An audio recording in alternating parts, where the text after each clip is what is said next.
Breakfast করার সময় আমরা আর কি কি খেতে পারবো না? 5 ওয়াক্ত নামাজে ফরজ কয় রাকাত? আসসালামু আলাইকুম। ওয়ালাইকুম আসসালাম। আপনার নাম? আমার নাম তায়েব। কি করেন আপনি? আমি স্টুডেন্ট। স্টুডেন্ট কিসে পড়েন? আমি এখন কি ভার্সিটি জুড়ে বলেন একটু। Honours first year. তাই? আচ্ছা, আপনাকে একটা প্রশ্ন করব। জি। আমাদের পেজের পক্ষ থেকে যদি আপনি উত্তর দিতে পারেন, আমাদের পেজের পক্ষ থেকে আপনার জন্য গিফট আছে। প্রশ্ন করব। জি করেন।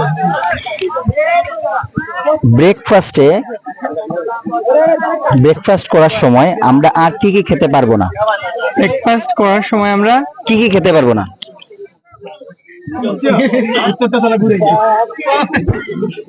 একটু চিন্তা করলে পারবেন। আমি শিওর আপনি চিন্তা করলে পারবেন। ব্রেকফাস্টে কি কি খেতে পারবেন না? ব্রেকফাস্টে তো আমরা এই ধরেন না, আমাকে বলা লাগবে না, উত্তরটা বলবেন শুধু।